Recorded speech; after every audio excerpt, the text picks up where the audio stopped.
All right. So I have a cleaning team in the house today doing a thorough and much needed deep cleaning. And so I'm out running errands, getting boxes so I can clean out a bunch of the kids' toys.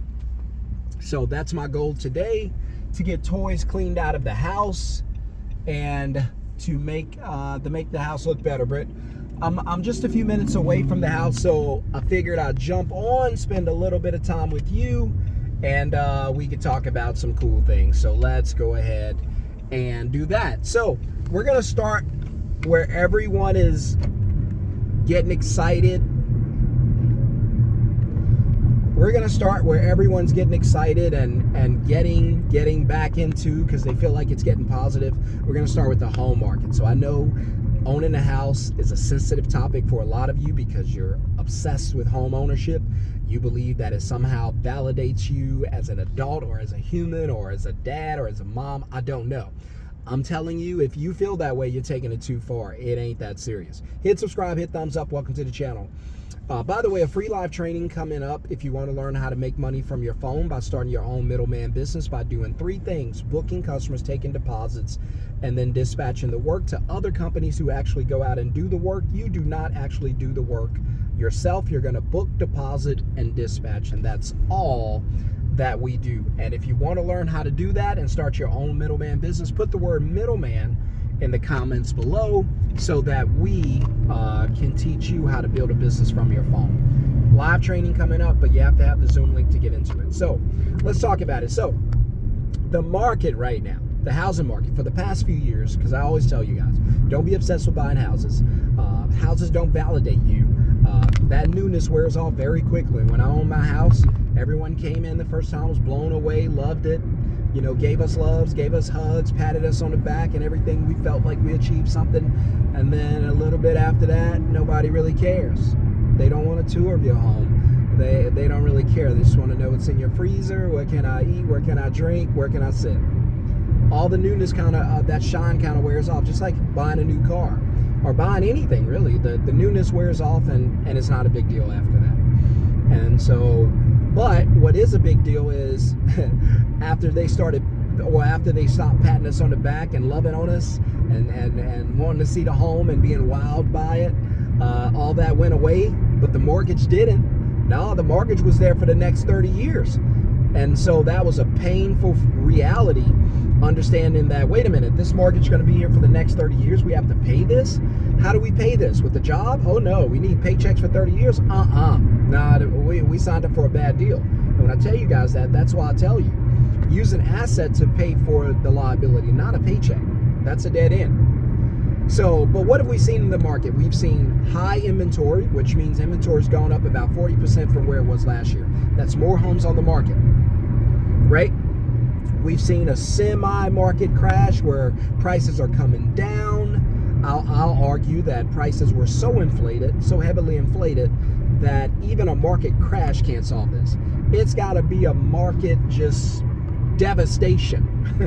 It's got to be a crisis in the housing market to make it affordable again. But the interest rates have gone down. Still can't afford houses. 80% still can't buy a house. Right? Mortgage rates down. 80% still can't buy a house. Right? Prices have crashed a little bit.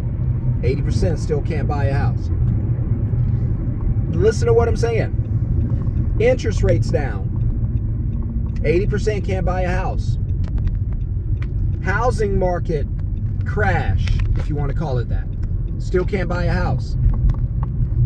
Right?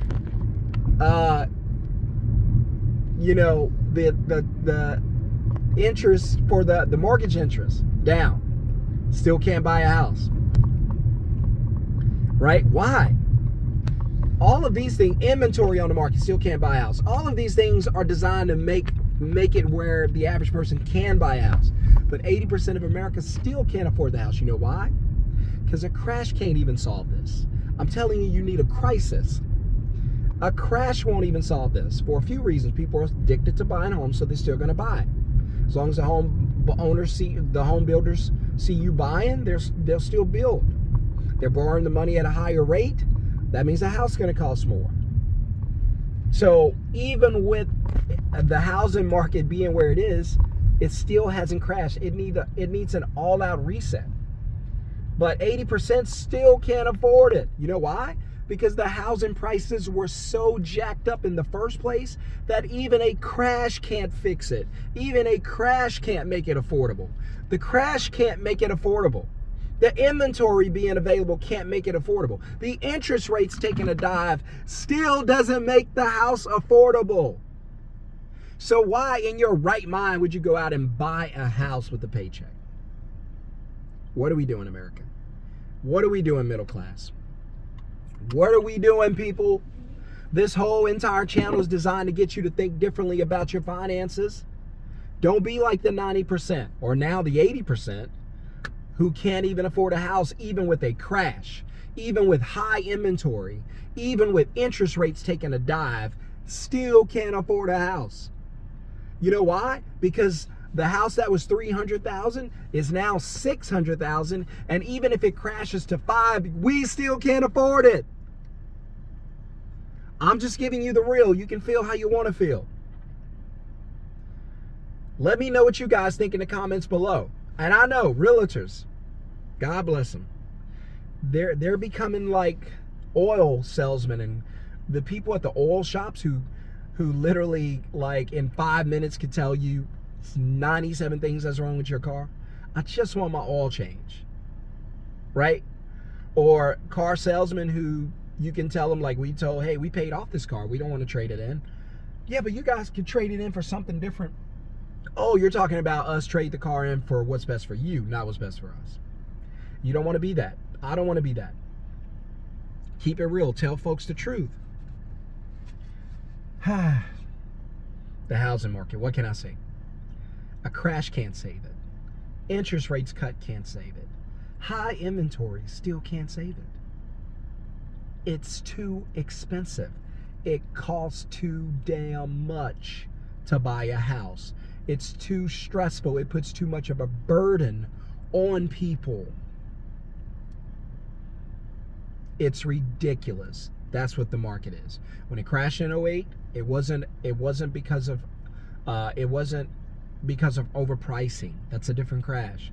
It was because of, well, a lot of fraud with the mortgages being sold, worthless mortgages, people qualifying for mortgages with no leverage, right?